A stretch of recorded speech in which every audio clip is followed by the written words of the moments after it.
네, 요즘 제 머릿속에 계속 맴도는 찬양의 한 곡이 있습니다.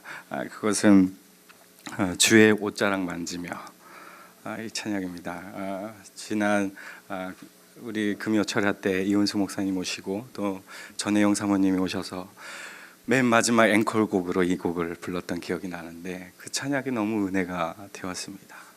많은 성도님들도 동일한 마음으로 은혜를 받고 함께 사모님과 함께 눈물을 흘려셨으리라 생각되어지는데, 제 마음속에 귓가에 그 찬양이 자꾸 들려오니까 이 찬양의 배경이 되는 말씀을 한번 찾아보고자 하는 그런 마음이 들었습니다. 그래서 오늘 말씀은 마가복음 5장 25절서부터 34절까지의 말씀으로 먼저 읽고 나아가도록 하겠습니다. 마가복음 5장 25절서부터 34절, 저와 여러분이 한 절씩 교독하여 읽도록 하겠습니다. 12해를 혈루증으로 알아온 한 여자가 있어 많은 의사에게 많은 괴로움을 받았고 가진 것도 다 허비하였으되 아무 효험이 없고 도리어 더 중하여졌던 차에 예수의 소문을 듣고 무리 가운데 끼어 뒤로 와서 그의 손을 대니, 이는 내가 그의 옷에만 손을 대어도 구원을 받으리라 생각함일러라. 이에 그의 혈루 근원이 곧 마름에 병이 나은 줄을 몸에 깨달으니라. 예수께서 그 능력이 자기에게서 나간 줄을 곧 스스로 아시고 무리 가운데서 돌이켜 말씀하시되 누가 내 옷에 손을 대었느냐 하시니, 제자들이 여짜오되 무리가 에워싸 미는 것을 보시며 누가 내게 손을 대었느냐 물으시나이까 하되, 예수께서 이 일 행한 여자를 보려고 둘러보시니 여자가 자기에게 이루어진 일을 알고 두려워하여 떨며 와서 그 앞에 엎드려 모든 사실을 여쭈니, 예수께서 이르시되 딸아, 내 믿음이 너를 구원하였으니 평안히 가라. 내 병에서 놓여 건강할지어다. 아멘. 오늘 성경에 25절에 보면 한 여인이 등장합니다. 그 여자는 혈루증을 앓고 있던 여자라고 나와 있는데, 원어적으로 해석을 하면 하혈을 하는 여자라는 단어로 나와 있습니다. 일반적으로 월경 중인 여성은 니다라는 단어를 헬라어를 사용을 합니다. 그러나 정상적인 주기를 벗어나서 하혈을 하는 여성은 자바라고 분류가 되어지게 되어 있습니다. 오늘 본문에 등장하는 여인은 자바, 정상적인 주기를 벗어나서 끊임없이 하혈을 하는 여자라는 것으로 성경은 이 여자가 어떤 질병에 걸린 여자인가라는 것을 소개하고 있습니다. 이 여인은 12해 동안 하혈을 했다고 합니다. 그 때문에 그녀는 의사들에게 돈가방을 털어주듯이 그렇게 이곳저곳 찾아다녀서 치료하고자 하였지만 오히려 증세는 더 악화되었고 그는 더 고통스럽게 된 것입니다. 일반적으로 혈루증이란 기능성 자궁출혈과 기질적 자궁출혈 모르시겠죠? 네, 전자는 자궁에 어떤 세균의 감염으로 인해서 하혈이 계속 되어지는 거고, 후자 쪽은 염증, 폐혈증, 종양, 백혈병 등의 것으로 인해서 하혈을 하게 되는 것인데, 아마도 이것이 장기적으로 계속 출혈이 되는 것은 기능성 자궁출혈로 증식성 자궁 내막염으로 분류된다고 합니다.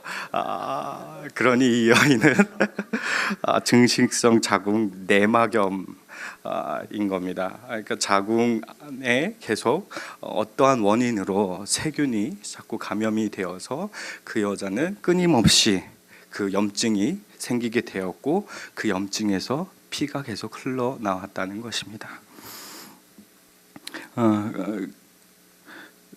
그녀가 속한 사회의 대부분의 사람들은 그녀의 상태를 하나님의 징계를 받은 것으로 생각하였을 것입니다.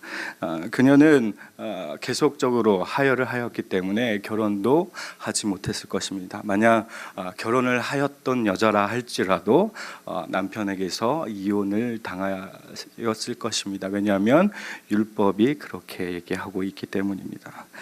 그녀는 그렇기 때문에 공동체에서도 외면받을 수가 없었고 여자로서 평범한 삶을 살 수 없던 여자였던 것이지요. 자포자기에 빠져 있던 이 여인이 예수가 동네에 오신다는 소식을 듣고 예수가 나의 몸에 손을 대거나 내가 그분을 만져서 혹은 간청하여서 다가가면 그분이 나를 치료해 주실 것이다 라는 마음으로 예수님께 다가갑니다.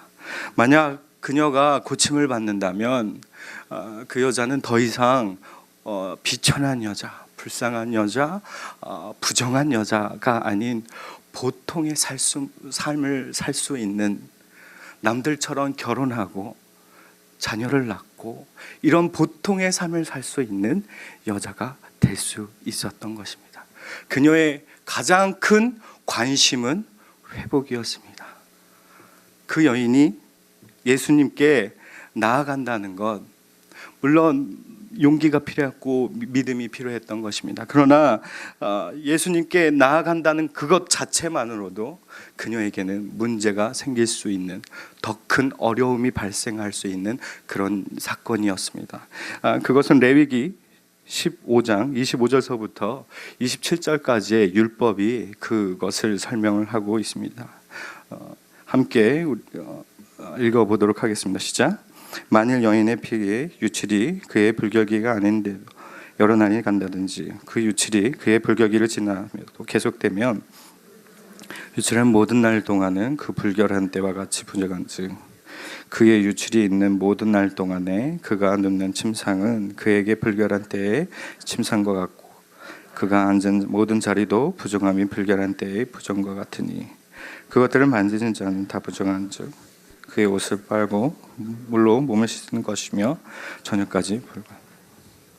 그 여인은 수많은 무리를 뚫고 예수님께 나아가야만 했습니다. 그러나 그 군중들의 쌓여 있는 그 사이를 지나간다는 것은 율법대로라고 하면 그 여자는 그 만나는 옷깃이 스치는 모든 사람에게 부정함을 전하는 것입니다. 특별히 예수님의 몸에 손을 대는 것, 그것 또한 예수님께 부정을 전달하는 것입니다. 그러나 그녀는 자신의 회복이 너무 간절했기 때문에, 보통 사람의 삶을 너무 간절히 소망하였기 때문에 율법이 제한하는 것을 극복하고 예수님 앞에 나아갔던 것입니다. 어떠한 문제가 발생할지라도, 만약 내가 동네에서 하혈하는 여자라는 것이 알려져서 그것을 무리 중에 한 사람이 발견하면 내가 어떻게 피해를 당할지 혹은 돌로 쳐 죽임을 당할지 모르지만, 그럴 가능성이 충분히 있지만, 그러나 그것보다 더 간절한 것은 나의 회복. 저분이면 나를 고쳐주실 거야 하는 믿음, 그것 때문에 예수님께 그 율법을 극복하여 나아가게 된 것입니다. 그리고 예수님의 옷자락을 잡은 것입니다. 성경에 보면 즉시 그 병의 근원이 마른지라, 회복을 받은 것이죠. 그러나 반대로 예수님의 입장에서 한번 생각해 보도록 하겠습니다. 예수님은 이사야 53장 4절의 말씀처럼 그는 실로 우리의 질고를 지고 우리의 슬픔을 당하셨거늘, 질고를 지고 가시는 분이라고 설명을 하고 있습니다.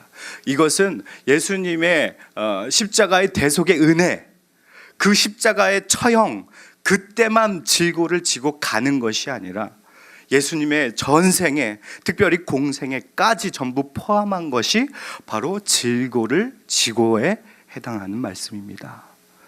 따라서 여인이 예수님의 옷자락을 만진다는 것은 즉시 예수님에게 부정이 들어오는 것입니다.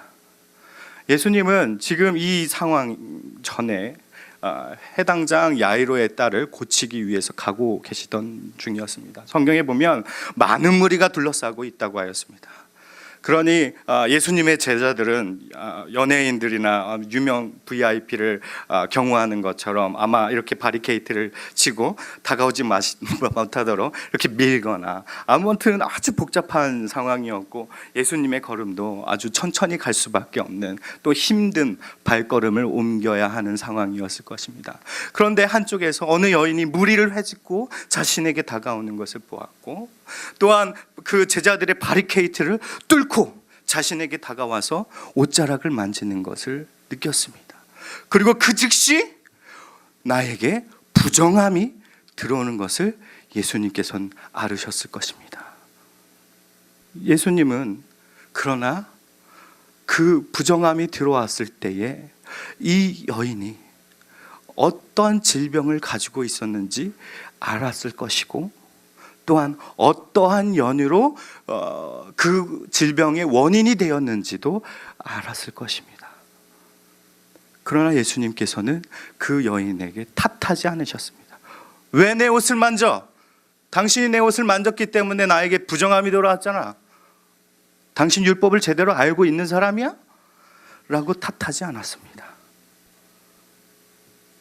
그러면서 예수님은 그런 대신 예수님은 병의 근원을 해결해 주시기로 작정하시고 만짐과 동시 회복을 주셨습니다. 이렇게 볼 때 예수님은 최초로 정결로서 전염을 시킨 사람입니다. 예수는 우리를 만짐으로써 우리에게 자신의 정결을 전염시키십니다. 예수님의 가장 독특한 특징은 그가 부정한 접촉을 흡수하시고 그것을 변화시켜서 부정한 사람에게 자신의 정결을 전염시켜 준다는 데 있습니다. 때문에 예수님의 정결함이 여인에게 흘러갔던 것이지요. 이제 다른 여인을 한번 살펴보기를 원합니다. 요한복음 4장 6절에서부터 29절에 나오는 사마리아 여인의 이야기를 우리가 더 살펴보기를 원합니다. 6절을 보면 거기 또 야곱의 우물이 있더라. 예수께서 길 가시다가 피곤하여 우물 곁에 그대로 앉으시니 때가 6시쯤 되더라. 수요 예배를 잘 들으셨으면 아시겠지만 이 6시는 우리로 치면 오후 12시죠. 7절에 사마리아 여자 한 사람이 물을 기르러 왔으며 예수께서 물을 좀 달라 하시니, 이 여자가 어떠한 연유로서 한낮 12시에 나왔는지 성경은 전혀 설명하고 있지 않습니다. 그러나 우리의 상상을 통해서 우리가 유추해 볼 수 있지만 그것이 참인지 혹은 거짓인지 알 수가 없습니다. 다만 이 여자가 치유받고 나서 동네에 들어가서 예수에 대해서 설명을 할 때 그 주변의 사람들이 그 사실을 듣고 예수를 믿었더라 라고 얘기하는 걸 보면, 그 여자는 동네에서, 그 여자가 살고 있는 지역에서 그렇게 천대받거나 멸시를 받거나 그런 인물이 아니다. 오히려 말에 설득력이 있다. 혹은 그녀의 형편을 누구보다 잘 알고 있고 안타까워했을 가능성이 있다라고 해석하는 것이 오히려 더 좋은 해석이라고 생각되어집니다. 그러나 예수님께서 지금 12시에 물을 좀 달라 하시는데 9절 말씀을 보면, 사마리아 여자가 이르되 당신은 유대인으로서 어찌하여 사마리아 여자인 나에게 물 달라 하나이까 하니, 이는 유대인이 사마리아인과 상종하지 아니함이라. 사마리아 여자가 예수님을 보러 당신이라고 합니다. 낯선 사람, 지나가던 사람이 말 거니까, 또 더군다나 유대의 복장을 한 사람이 자신에게 말을 하니까 굉장히 경계하면서 얘기하는 것이죠. 왜 나에게 말 걸으십니까? 당신은 유대인 아닙니까? 나를 천대하는 혹은 사마리아인을 개같이 여기는 그런 유대인 아닙니까? 왜 나에게 말합니까? 당신 누굽니까? 라는 어투가 이 본문에서 느껴집니다. 10절에 보시면 예수께서 대답하여 이르시되 내가 만일 하나님의 선물과 또 내게 물 좀 달라고 하는 이가 누구인 줄 알았더라면 내가 그에게 구하였을 것이요 그가 생수를 내게 주었으리라. 예수님이 엉뚱한 얘기를 하십니다. 처음에는 물을 좀 달라 하시더니 네가 내가 누군지 알면 너는 내게 물을 달라고 했을 거야. 전혀 앞뒤가 안 맞는 말입니다. 그렇죠? 저도 처음에는 이것을 보면서 왜 이렇게 말씀하셨을까 생각을 해보았더니 우리의 신자로서의 시선으로 이 본문을, 방금 읽은 본문을 보면 내가 만약 하나님의 선물과 할 때, 선물이라는 것은 값없이 주시는 하나님의 은혜, 구원, 이러는 것이겠죠. 또한 끝에 보면 그가 생수를 내게 주었으리라. 이 생수는 영생 하는 것을 의미할 수 있겠죠. 따라서 이 10절 말씀을 다시 바꾸어서 예수님 편으로, 예수님이 참으로 전달하고자 하는 의미로 다시 해석해서 말하자면, 내가 하나님의 은혜가 무엇인지를 알고 내가 그것을 주는 자라는 것을, 너 여인, 내가 그것을 알았더라면 너는 나에게 하나님의 은혜를 구했을 것이고 나는 너에게 영생을 주었을 것이다 라는 것으로 해석되어질 수가 있습니다. 이것이 예수님이 참으로 하고자 하시는 말씀이었죠. 그러나 이 여인은 그 말이 무슨 말인지 헷갈리기 시작합니다. 물 달라 했다가 물 준다 하니까 헷갈릴 수밖에 없었겠죠. 11절에 보면 여자가 이르되 주여, 물기를 그릇도 없고 이 우물은 깊은데 어디서 당신이 그 생수를 얻겠나이까? 아니, 물을 달라고 한다고 하고서 나에게 물을 준다 하니 보니까 당신은 그릇도 없고 이 샘도 깊은데 어떻게 해서 물을 준다는 겁니까? 라고 따져 묻기 시작합니다. 그러면서 더 황당한 것은, 당신이 야곱보다 더 큽니까? 그러면 우물을 다른 데에다가 파가지고 나에게 주려고 합니까? 당신이 그렇게 부자십니까? 하는 뉘앙스로 계속해서 얘기하고 있는 것입니다. 13절에 예수께서 대답하여 이르시되 이 물은 마시는 자마다 다시 목마르려니와 내가 주는 물을 마시는 자는 영원히 목마르지 아니하리니 내가 주는 물은 그 속에서 영생하도록 솟아나는 샘물이 되리라. 여자가 이르되 그런 물을 내게도 주사 목마르지도 않고 또 여기 물을 길러 오지도 않게 하소서. 내가 주는 물은 말이야, 한 번 먹으면 다시 목마르지 않아. 또 예수님이 엉뚱한 얘기를 하고 계십니다. 여자 편에서는 그러십니까? 그러면 내게도 주고 내가 그 물을 먹게 해서 다시는 내가 이곳에 오지 않도록 한번 해보시겠습니까? 하는 이야기가 계속 오고 가고 있는 것입니다. 예수님 편도 알아듣지를 못하니까 답답한 거고, 여자는 도대체 이 사람, 낯선 사람이 나한테 와가지고 왜 이런 얘기를 하는 거야 하면서 답답한 노릇입니다. 지금 완전히 답답한 상황입니다. 둘이 대화를 하는 상황이. 그러니까 예수님이 내 대화의 방향을 완전히 틀어버립니다. 내 가서 내 남편을 불러와라. 오죽 답답했으면 남편 불러와라. 내가 네 남편이랑 한번 얘기해봐야겠다. 뭐 이런 식으로 해석되어질 수도 있을 것 같은데, 여기서부터 이제 중요해집니다. 여자가 대답하여 이르되 나는 남편이 없나이다. 예수께서 이르시되 내가 남편이 없다 하는 말이 옳도다. 너에게 남편 5이 있었고 지금 있는 자도 내 남편이 아니니 내 말이 참되도다. 여자가 이르되 주여, 내가 보니 선지자로서이다. 20절, 우리 조상들은 이 산에서 예배하였는데 당신들의 말은 예배할 곳이 예루살렘에 있더라 하다이다. 대화가 완전히 바뀌었습니다. 그러면서 여자가 숨기고 싶었던 과거,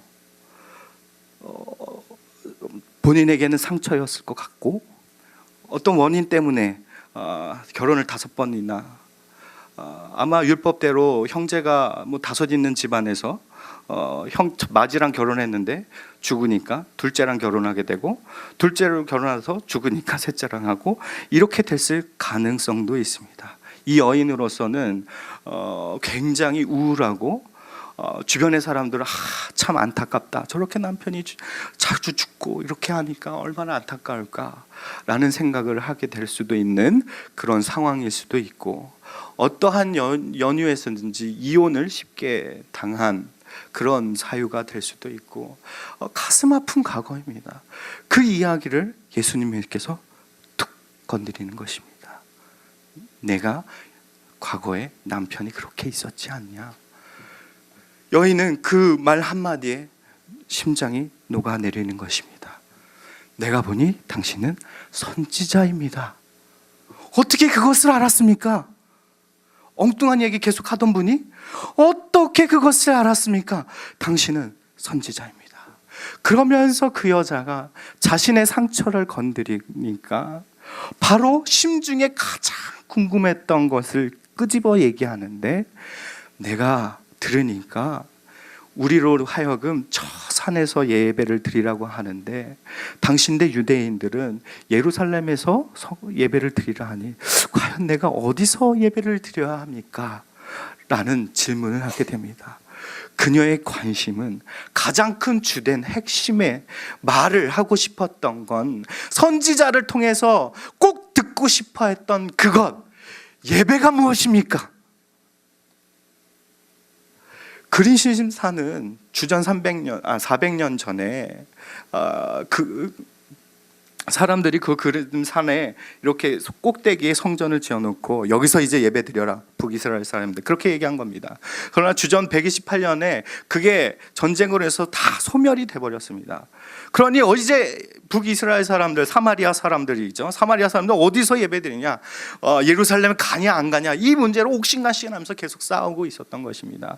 그러나 게르심산 이 곳에서는 여호와만을 이렇게 찬미하던 곳은 아니었습니다. 바알도 섬기고 하는 그 각종 신들을 동시에 섬기는 그런 산당 같은 개념이었죠. 그러니 내가 여호와께 우리 조상들의 전통대로 그 게르심산으로 가서 제사를 드리려니까 영적인 문제가 해결되지 않아요. 낑낑거려서 소도 데리고 가고, 여자인 몸으로 양도 끌고 가고, 염소도 끌고 가고, 비둘기, 각종 곡식들을 등에 메고 거기 가서 내가 제사를 드려봤는데 내 영혼의 문제가 해결하지 않고 나는 여전히 목마릅니다. 혹시 내가 예루살렘에 가서 예배를 드리면 내가 이 영적 목마름을 해결할 수 있을까요? 선지자님, 내게 이것을 알려주십시오 라고 질문을 하는 것입니다. 이에 예수님께서 3절에 보면 아버지께 참되게 예배하는 자들은 영과 진리로 예배할 때가 오나니 곧 이때라. 아버지께서는 자기에게 이렇게 예배하는 자를 찾으시니라. 하나님은 영이시니 예배하는 자가 영과 진리로 예배할지라. 예배가 무엇인지, 구약의 전통대로, 너희들의 정통대로 그레심산으로 가서 제사 드리는 것도 아니고, 유대 그 예루살렘에 가서 성전에서 제사를 드리는 것도 아니야. 참으로 예배 드리는 것은 네가 정말 풀지 못하였던 영적인 문제, 그 갈증, 그것을 내게로 가져온 자, 영과 진리로, 성령과 예수님, 진리 되신 예수님과 그 안에서 예배드리는 것, 그것이 하나님이 바라는, 기뻐하시는 예배야. 그렇게 알려주는 것입니다. 그랬더니 이 여인이 고백하는 것이, 여자가 이르되 메시아 곧 그리스도라 하는 이가 오실 줄을 내가 아노니 그가 오시면 모든 것을 우리에게 알려주시리라. 그리스도 예수만 오신다면 진리가 무엇인지 아직 명확하게 알지 못하므로, 그리스도가 오신다면 참으로 예배가 무엇인지 내게 명확하게 알려줄 텐데 하는 탄식이 이어집니다. 그러니 예수께서 대답하는데, 내가 말하는 그라, 내가 그리스도야 라고 얘기하십니다. 그러니 이 여인이 너무 큰 감동과 깨달음이 오면서 물동이를 버려두고 동네에 들어가 사람들에게 이르되 내가 그리스도를 만났다. 그리스도를 만났다. 다시 한번 이 말씀을 다시 살펴보면 이 여인의 호칭이 어떻게 변했는지 살펴보기를 원하는데, 첫 번째는 당신으로 시작합니다. 그리고 자신의 과거를 알아주니까 선지자로 변합니다. 영혼의 가장 갈급한 질문에 대한 해답을 얻었을 때 그리스도로 호칭이 변합니다. 예수님과의 대화 속에서 그분이 누구신지 참으로 깨닫게 된 것이지요. 그럼 이 사마리아 여인과 몸에 혈루병을 가지고 있는 여인을 우리가 한번 합쳐서 생각해 보도록 하겠습니다. 이 여인은, 혈루병을 걸린 여인은 간절한 마음으로 예수님께 다가와서 옷자락을 만졌습니다. 또한 이 사마리아 여인은 예수님의 대화 속에서 그가 그리스도인 것을 알게 되었습니다. 그럼 이렇게 교집합을 시켜보면 간절한 마음으로 예수님께 대화하는 것은 무엇입니까?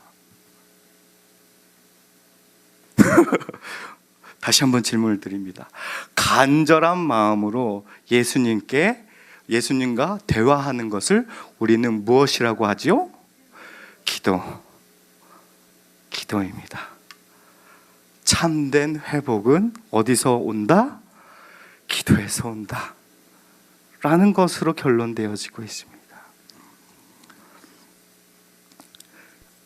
따라서 기도할 수 있다는 것은 우리의 소망입니다. 또한 기도할 수 있다는 것은 우리의 회복의 시작이라는 것입니다. 우리가 어떤 삶의 문제를 만났을 때 우리가 할 수 있는, 혹은 보통의 사람들이 또는 신자가 할 수 있는 것은 두 가지일 것입니다. 첫 번째는 문제 앞에서 절망을 하는 것입니다. 어떻게 나에게 이런 일이 왜 왔을까? 무너지고 한탄하는 것일 것이고, 두 번째는 기도하는 것일 것입니다. 절망은 분노 혹은 반대로 체념, 이런 것을 가져다 줄 것이고, 기도는 경험상 평안과 소망을 주는 것입니다. 이에 대한 성경 말씀을 더 깊이 좀 살펴보도록 하겠습니다. 요한복음 11장 20절서부터 27절까지의 말씀입니다. 좀 길지만 우리 함께 읽도록 하겠습니다. 시작. 마리아는 예수께서 오신다는 말을 듣고 곧 나가 맞이하되, 마리아는 집에 앉았더라. 마르다가 예수께 여짜오되 주께서 여기 계셨더라면 내 오라버니가 죽지 아니하겠나이다. 그러나 나는 이제라도 주께서 무엇이든지 하나님께 구하는 것을 하나님이 주실 줄을 아나이다. 예수께서 이르시되 내 오라비가 다시 살아나리라. 마르다가 이르되 마지막 날 구할 구할 때에는 다시 살아날 줄 내가 아나이다. 예수께서 이르시되 나는 부활이요 생명이니 나를 믿는 자는 죽어도 살겠고 무릇 살아서 나를 믿는 자는 영원히 죽지 아니하리니 이것을 내가 믿느냐. 이르되 주여 그러하외다. 주는 그리스도시요 세상에 오시는 하나님의 아들이신 줄 내가 믿나이다. 아멘. 마르다는 예수님이 지체해서 오시는 것에 대해서 원망을 하게 됩니다. 예수님께서 조금만 빨리 왔더라면, 조금만 더 빨리 왔더라면 내 오라비가 살 수 있었을 텐데 왜 늦게 오셨습니까? 예수님께서 늦게 오셨기 때문에 우리 오라비가 죽게 되지 않았습니까? 이 일을 어떻게 할 것입니까? 하면서 한탄하면서 예수님 앞에서 눈물을 보였을 것입니다. 그러나 예수님께서는 무엇이든지 하나님께 구하면 하나님께서 주실 것이라는 그런 믿음의 고백을 또한 마르다는 하고 있습니다. 그러자 예수님께서는 마르다에게 말씀하십니다. 내 오라비가 살게 될 것입니다. 그러나 마르다는 이렇게 대답합니다. 마지막 날 부활 때는 다시 사시는 줄을 내가 압니다. 부활 때는 우리 오라비가 다시 살아나가는 것을 내가 들어서 알고 있습니다. 이 말은 다시 말하자면 현실 속에서는 다시 살아나는 것이 불가능합니다 라는 내용이 되겠죠. 25절 26절을 보면 예수께서 이르시되 나는 부활이요 생명이니 나를 믿는 자는 죽어도 살겠고 무릇 살아서 나를 믿는 자는 영원히 죽지 않은 것을 하리하니니 이것을 내가 믿느냐.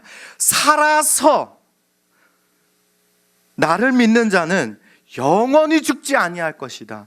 살아서 내가 기도하는 것을, 또한 그것을 이루어진다는 것을 네가 믿으면 영원히 죽지 않는다는 것, 그가 다시 살아나는 것을 알게 될 것이다. 기도는 현실이다. 이 땅 가운데서 응답 받는 것이다. 그것을 믿으라. 그것이 바로 예수님의 요청이었던 것입니다. 생각해 보십시오. 어떠한 신자로서 우리는 어떤 문제가 발생을 하면 하나님 앞에 기도합니다. 매우 간절하게 주님 이 문제를 해결해 주십시오. 나의 삶의 문제를 해결해 주십시오. 문제가 있을 때만 예수님 앞에 나와오면 예수님께서 그 간절함을 들으시고 이루어질 수 있을 것입니다. 그러나 반면 자주 와서 기도하는 자는 어떠한 결과를 맺겠습니까? 평상시에 꾸준히 예수님과 나와서 대화를 하는 자는 어떠한 결과가 이루어지겠습니까? 예수님과 친해지겠지요. 그러면서 내 속 깊은 것까지 말하게 되는 것입니다. 예수님, 내가 오늘 어느 집사님과 얘기하다가 상처받았어요. 그 집사님은 왜 제 옷에 신경을 쓰는 걸까요? 왼쪽에다 브릿지 단 것을 오른쪽으로 달았으면 좋겠다고 얘기하는데 전 그게 짜증이 나요. 예수님 어떻게 할까요? 왼쪽일까요? 오른쪽일까요? 왜 이것이 갈등의 씨앗이 되겠습니까? 이러한 삶에 아주 사소한 것까지 대화를 하다 보면 어떻게 하게 되겠습니까? 친해지겠죠. 우리도 그렇지 않습니까? 나랑 가장 친하고 자주 만나는 친구한테 내 속 얘기를 하지, 오늘 처음 만난 사람에게 나의 오른쪽 귀에 달려있는 귀걸이는 어떻니? 보기에 좋니? 내가 누굴 만났는데 이쪽보다 이쪽이 더 어울리겠더라 하더라 라고 얘기를 우리가 속 시원히 얘기할 수 있습니까? 못하죠. 때문에 자주 기도하고 자주 하나님 앞에 아뢰는 자들은 삶의 문제의 해결, 그것을 뛰어넘어 예수님과의 친밀감이 형성되어집니다. 반면 하나님 편에서 우리가 생각을 해보면 어떤 문제를 가지고 와서 나에게 간구를 합니다. 주님, 이 문제를 해결해 주십시오. 나에게 이것이 큰 아픔이고 고통입니다. 내가 이것이 해결되면 하나님 옆에 더 나아갈 것이고 더 많은 헌신으로 주님을 섬길 것이고 내가 복음을 선포하는 자로서 하나님 앞에 나아가도록 하겠습니다. 주님, 이 문제를 해결해 주십시오. 하나님 편에서는 모든 것을 아시고 또한 하나님 편에서는 그것이 이루어지는 것이 그 사람에게 선일 수도 있고 악이 독이 될 수도 있다는 것을 알기 때문에 그것을 들어줄 수도 있고 들어주지 아니해야 할 때도 있는 것입니다. 하나님 편에서는. 그런데 신앙에 깊이가 없는 사람, 그냥 어떤 특정한 문제만 가지고 주님 앞에 기도하러 나오는 사람은 하나님 판단, 하나님의 결정은 중요하지 않습니다. 내 문제의 해결만, 이것이 가장 큰 문제인 것입니다. 그런 하나님 편에서 이것이 옳지 않기 때문에 이루어지지 않으면 하나님 살아계십니까? 나를 왜 외면하십니까? 도대체 어디 계십니까? 세상 사람들이 말하는 대로 신은 죽은 겁니까? 라는 한탄과 신앙의 저버림으로 이어지게 될 수 있다는 것입니다. 그러나 자주 나와서 기도하며 하나님 앞에 아뢰는 자는 하나님과 이미 친밀함이 있기 때문에 하나님 편에서 생각할 수 있는 넉넉함이 있습니다. 때문에 기도하다가 삶의 문제가 그에게 다가왔을 때 하나님 이 문제를 해결해 주십시오. 당연히 그것은 자녀로서 아버지께 구하는 것이 맞습니다. 그러나 그리 아니하실지라도 주님의 신실함을 믿습니다.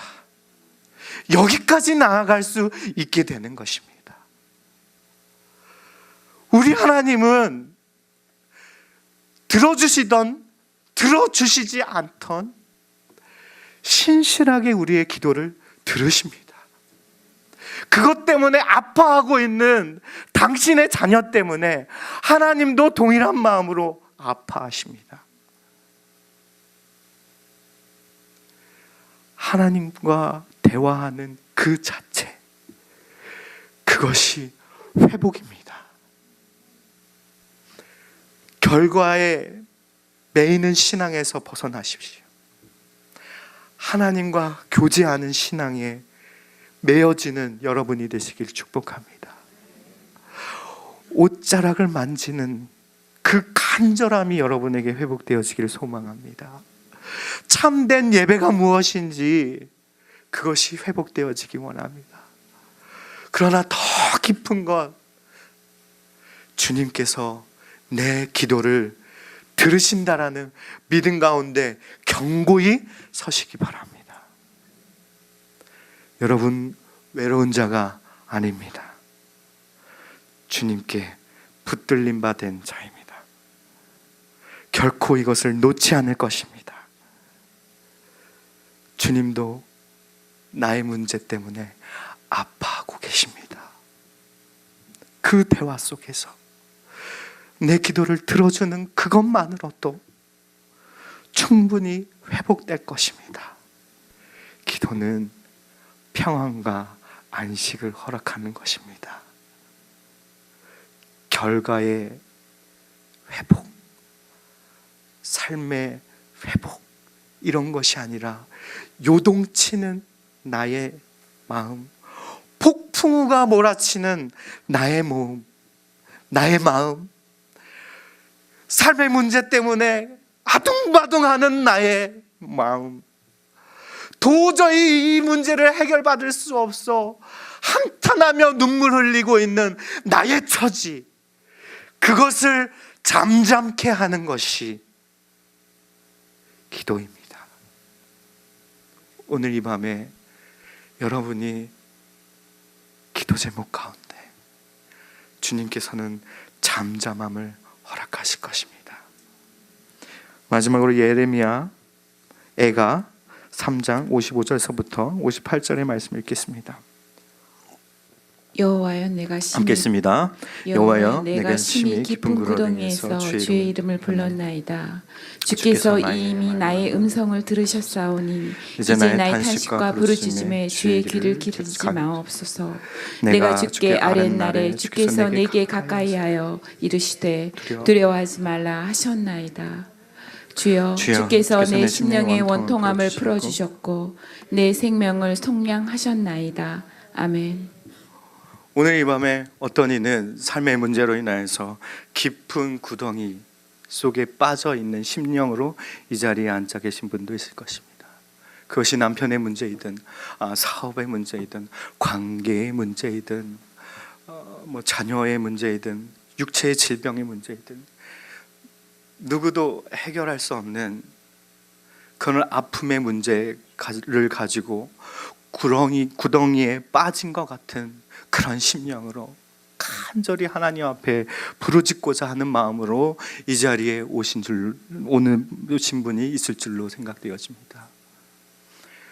여러분이 주의 이름을 부를 때에 주님께서는 내게 가까이 와서 세미한 음성으로 말할 때 두려워하지 마라.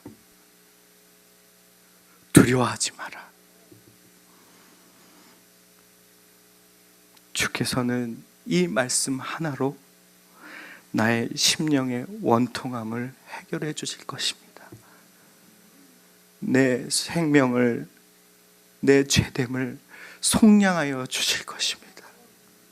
오늘 이 밤에 기도하실 때에 두려워하지 마십시오. 이 기도를 하나님께서 들어주실까?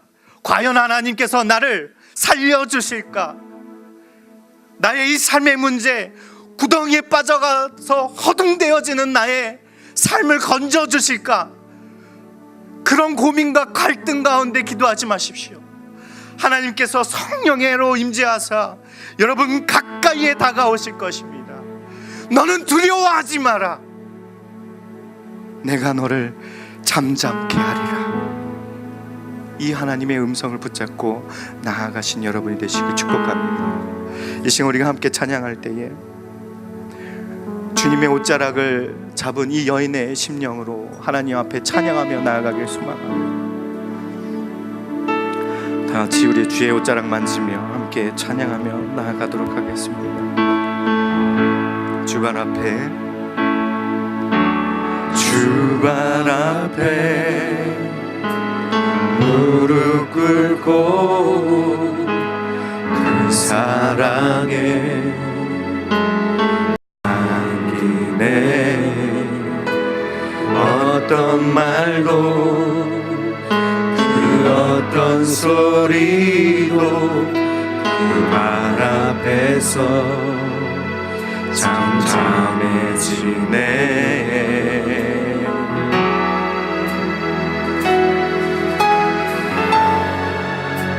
주 나의 사랑 그 발 앞에 앉아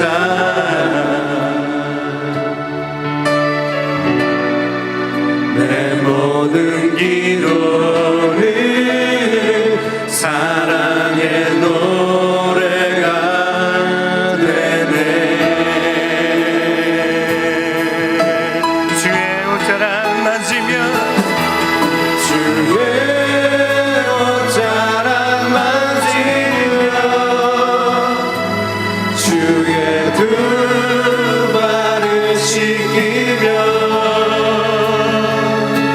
주님 그 발에 입 맞추며 나의 왕관을 놓으리.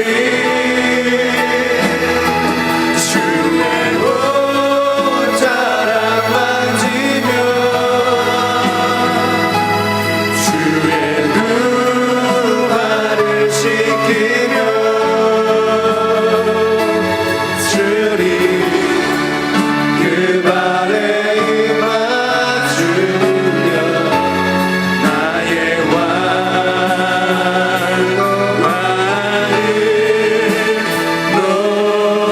놓으리. 다시 한번 주님 앞에 무릎 꿇고 주발 앞에 무릎 꿇고 그 사랑에 남기네. 어떤 말도 그 어떤 소리도 그 말 앞에서 잠잠해지네.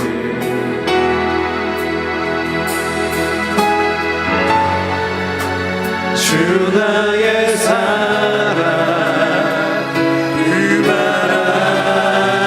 앞에 앉아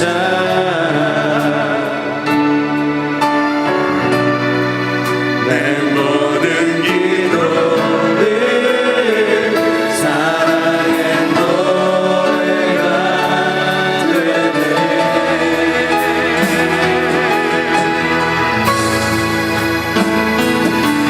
주의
이 시간 우리가 기도하며 나아가길 원합니다. 여태껏 해결되지 아니하였던 여러분의 기도 제목을 하나님 앞에 아뢰며 기도하길 원합니다. 주님, 내가 여러 번 주님 앞에 이 문제를 가지고 나왔는데 주님, 아직 이 문제가 해결되어지지 않았습니다. 나는 이 문제로 인하여서 구덩이에 빠진 것 같은 절망을 맛보았고, 나는 이 문제로 인하여서 종일토록 눈물을 흘린 적이 있었으며, 나는 이 문제를 통하여서 세상에서 버림받은 자와 같은 심정으로 그렇게 우울하며 외로워하며 고통 가운데 있었던 적이 있습니다. 하나님, 내가 혈류병을 앓았던 그 여인의 심정으로 주님 앞에 나아갑니다. 나의 이 삶의 문제를 해결하여 주시옵소서. 주님께서 나의 기도를 들으시지 않을까봐 생기는 그 두려움이 내 안에 있습니다. 이때까지 하나님께서 나를 외면하신 것 같았고, 나와 함께하지 않았던 것 같았고, 나에게 끊임없이 이 문제를 가지고 기도해야 하셨는데, 오늘 이 밤에도 이 문제가 해결되지 않을 것 같은 두려움이 내 안에 있습니다. 주님, 나에게 다가와 주시옵소서. 나에게 두려워 말라, 놀라지 말라, 내가 여기 있다, 내가 너와 함께하노라. 잠잠할지어다, 평안할지어다. 그 음성을 내게 말씀하여 주옵소서. 이 삶의 문제로부터 진정한 자유함이 무엇인지 알기를 바라옵고 소망하오니, 주여, 이 밤에 나에게 찾아와 주시옵소서. 나의 부르짖는 소리를 들어 주시옵소서. 너희 가운데 함께 하사 주님의 크고 놀라운 일을 행하여 주시옵소서. 우리 주여 크게 외치고 기도하며 나아가도록 하겠습니다. 주여,